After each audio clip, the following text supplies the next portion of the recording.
Kasi kanina nag-umpisa sa ano. So we'll start with Mr. Ben Tulfo, crime master and now corruption master also. Can you summarize your thoughts?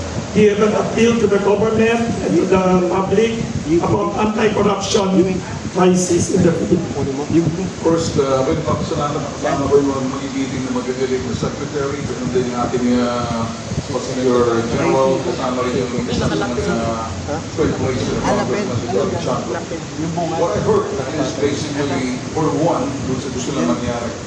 And being an anti-crime, anti-corruption advocate, naniniwala po talaga ako from the very beginning. The people's participation is very important.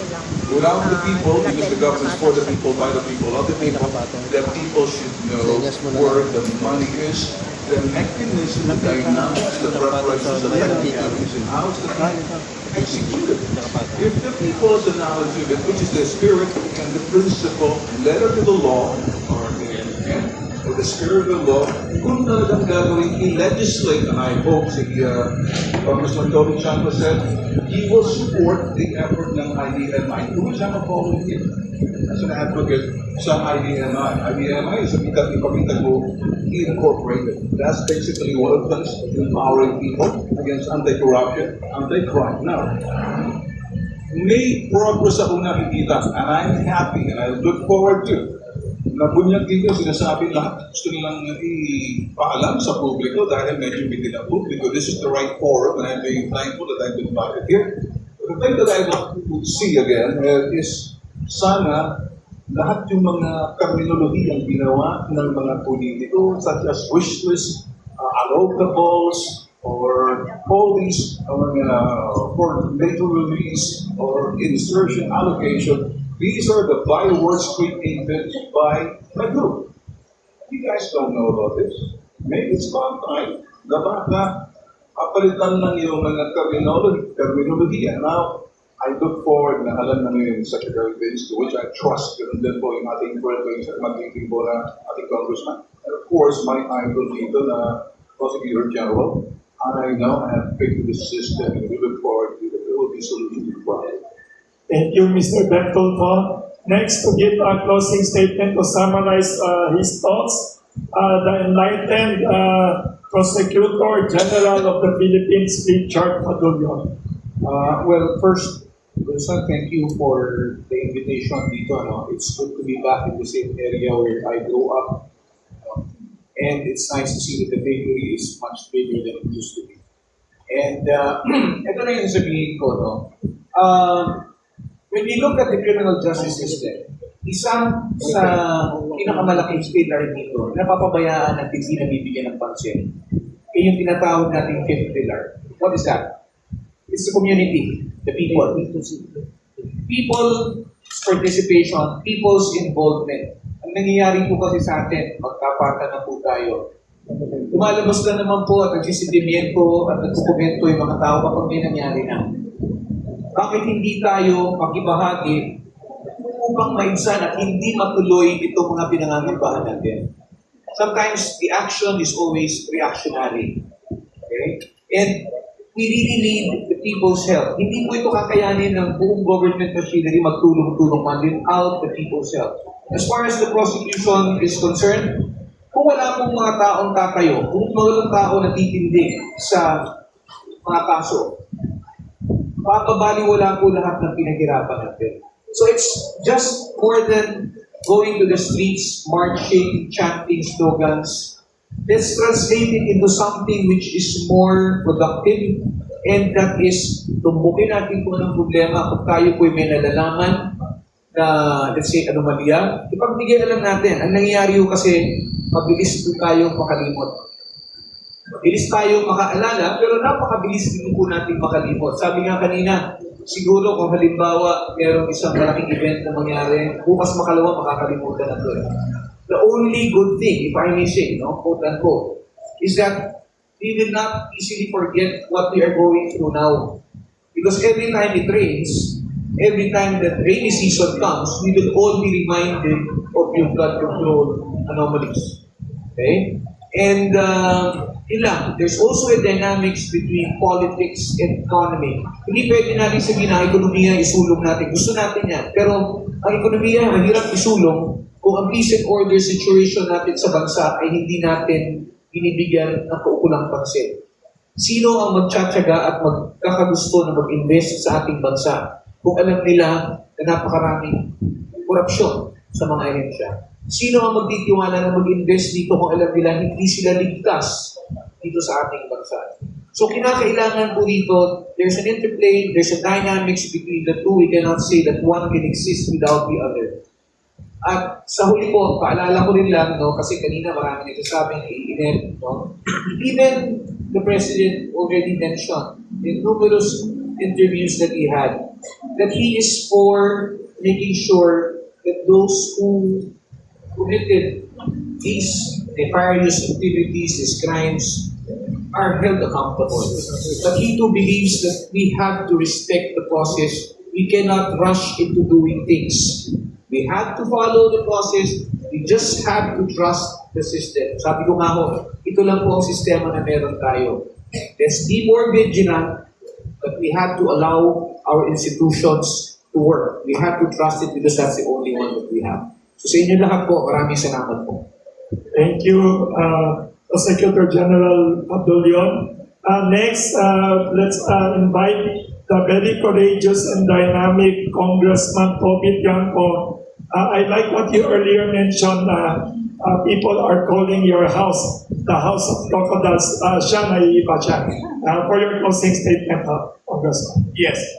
Okay, number one, thank you, Wilson, for having all of us here para masagot yung media. Hindi lang masagot, no? Yung mga question brings us up to think more kung ano yung dapat gawin So number one, pagdating doon sa bottoms-up budgeting, yes, I'm willing to sponsor this. Send me the draft para pa-check natin dun sa Regis staff natin. No? At napakahalaga yun. No? I remember, nung ako yung mayor ng Navotas, which is being continued now, ang idea naman kasi dyan, ang barangay may budget, di ba? Kung ano yung hindi kaya ng barangay, yun ang hinihingi nila sa city. Kung ano yung hindi kaya ng city, yun ang hinihingi sa sa amin, walang probinsya, no? Metro Manila. Yun ang hinihingi sa local government unit.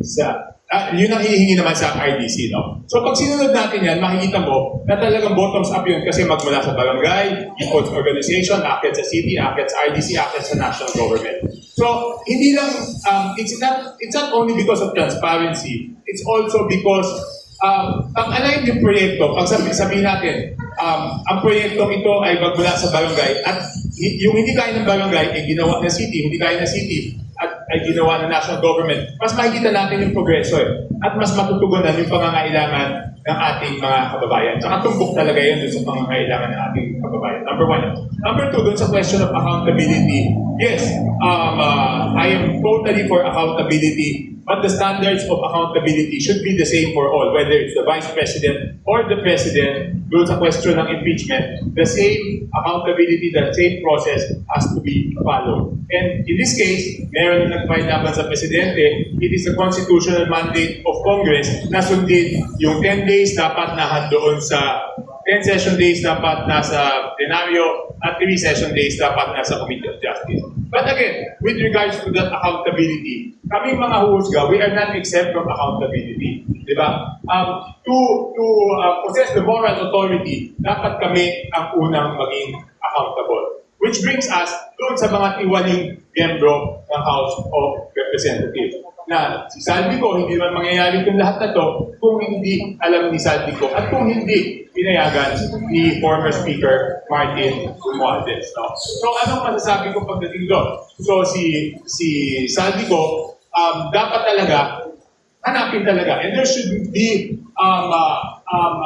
more proactive measures. Dahil sa tingin ko, pag nagpunta talaga doon, of course, it's an unsolicited advice to the executive, kung may nagpunta doon na law enforcement agency at nakipag-usap sa law enforcement agency doon, mas matitignan nila kung paano paraan, kung paano mapapauwi si Saldico. At sa tingin ko, kung sasabihin sa kanila lang, kung meron bang gumawa sa inyo nito, sa bansa nyo nito, at nagtago sa Pilipinas, how would you feel kung hindi namin papadala sa inyo, di ba? Naninakawan yung mga taong bayan nyo. So, mas seryoso yun. At sa tingin ko, yun ang mag-fuel na pati yung mga Pilipino sa ibang bansa, mas porsigido sila kasi nakikita nila yung gobyerno porsigido. Ngayon, pagdating doon sa kay former Speaker Martin Romualdez, napakaganda nung lead na nakita doon sa Senate Blue Ribbon Committee dahil nakita na yung si Attorney Paras ay may connection talaga kay former Speaker Martin Romualdez. So may connection na yung 30 Tamarin na sinasabing bahay na sa Forbes Park doon sa pag-aari ni former Speaker Martin Romualdez through Paras. No? Kaya yung si Paras daw, si Attorney Paras ay sabi ni Senator Ping Lacson ay imbitahan sa susunod na Senate Blue Ribbon Committee. So that will eventually lead us to more details. So yun na po. Salamat po sa inyo. Once again, thank you, Congressman Toby Blanco. Last but not the least, I think one of the few, exceptionally few good men in government in the perception of the public, the workaholic, brilliant, humble, sensible, DPWH Secretary Biggs Dizon, for your closing remarks. Sir Wilson, thank you. Nasabi na naman po ng mga kasama natin dito, yung mga dapat sabihin tungkol sa efforts natin para panagutin yung mga goal. Meron nga akong commercial lang ako. Itong maagagan nyo, merong isang kumpanya, itong Manfel Cargo Shipping na bumangga din sa seawall ng Navotas last year. Isa pang bumangga doon yung Haiton, yung kumpanya din ni Gazaldico, no? Nakakuha ko ng report ngayon na itong Manfel, hindi pa niya tinatapos yung repair ng seawall. So gusto ko lang sabihin kay Manfel, kung naririnig na ako, magpapataga kami ng demand letter today, natapusin yun. Kasi nag-commit siya. Kung hindi na tatapusin yun within the month of February, magpapay kami ng kaso kay PG against it. Kasi sinira niya eh. Sinira ng mga barko niya yung seawall sa Navotas. Magtatakuya na naman, kinakabahan Yan pala nag-uusap kayo kanina. Si Kong Toby kinakabahan na naman. Nagko-complain si Congressman. Papasukin na naman ng tubig, dagat yung mga barangay ni Kong Toby tsaka ni Mayor John Ray Doso. And responsibilidad din yan. Sila sumira, ayusin nila. And ito, nangako na eh. Kaya Mayor John Ray, kaya Kong Toby, napapagawa niya. In fact, nung high load nga, natapos na eh. Nagawa na nila eh. So, ito lang. Pasensyahan tayo kung di mo magawa by next month. Sorry na lang. Yun nga. Once again, thank you very much.